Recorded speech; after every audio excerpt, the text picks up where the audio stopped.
dies erfuhr ich. Denn nie, sterblichen Meistern gleich, habt ihr himmlischen, ihr alles Erhaltenden, dass ich wüsste, mit Vorsicht mich des ebenen Pfads geführt.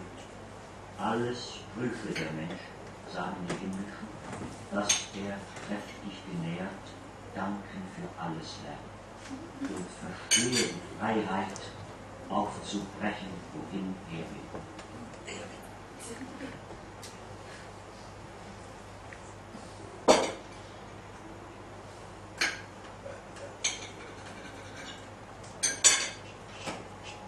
Well, who would have believed it? Germany, June, the beginning of the northern summer.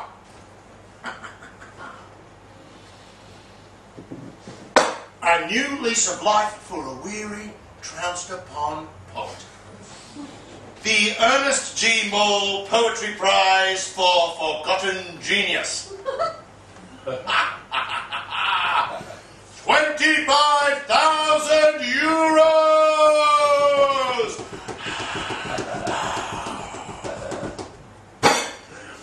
No more measly tins of spaghetti, disposable razors, train ticket avoidance, tins of international roast and no-name fish fingers for Damon Dukirk. I'm thinking upmarket. Fine beer, expensive sausages with classic French mustards, and lots of shots at the local disco.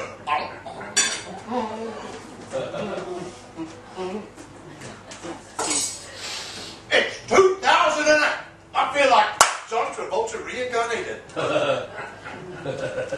It's fun for number one. Now, the prize clearly states that the poet must take up residence anywhere they feel in Germany.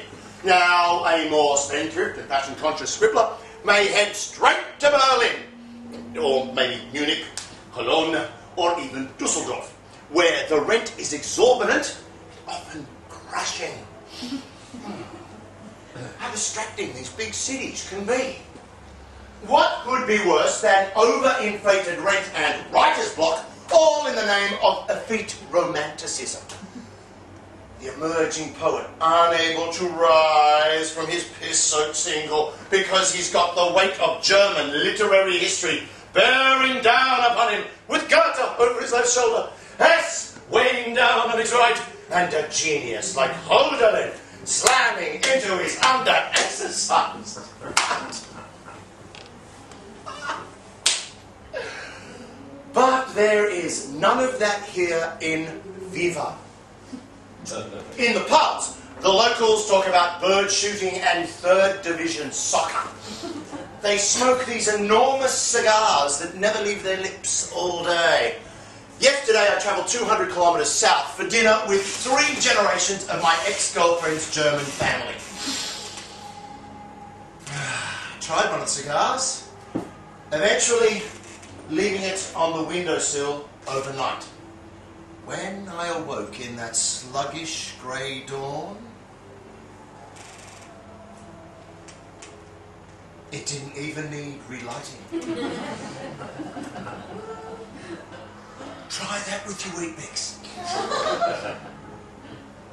The ex-girlfriend's married now, 2 kids. Her husband's a struggling novelist, but also a mathematician computer whiz. So when he chooses to work, he earns $3,000 a week. So, although he's not working all the time, he does earn the title a well-earning man.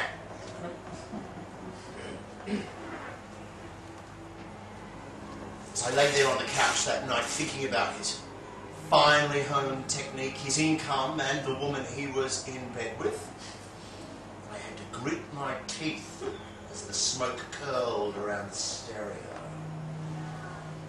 The imbalance of it I seethed from my dehydrated mouth.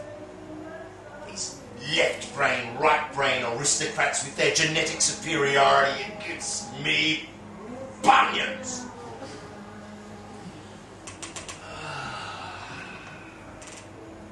Purged then from my jealous system, I slept well, awaking to a casual yet sumptuous breakfast before a quick snooze on the train ride back to the kind arms of my loving home, Viva, as in Las Vegas, but spelled W-E-W-E-R. My friend grew up here. He made oodles of euros in Frankfurt banks. I have his recently renovated basement. Behind these apartments is a tiny forest with a walking path which leads, oddly enough, to a small international airport. Not that I should be thinking of going anywhere. Ooh, I need a few quiet nights in. After last weekend, I could really burn out my welcome in this town. So, well, for one weekend every May, the town holds a Schützenfest, which is a 3-day drinking festival, complete with a nightclub which plays stuff like Nina's 99 Red Luftballons. There are beer tents, sausage stalls, dodgem cars, dress-ups in traditional clothing, and old music for the locals. So everybody's happy.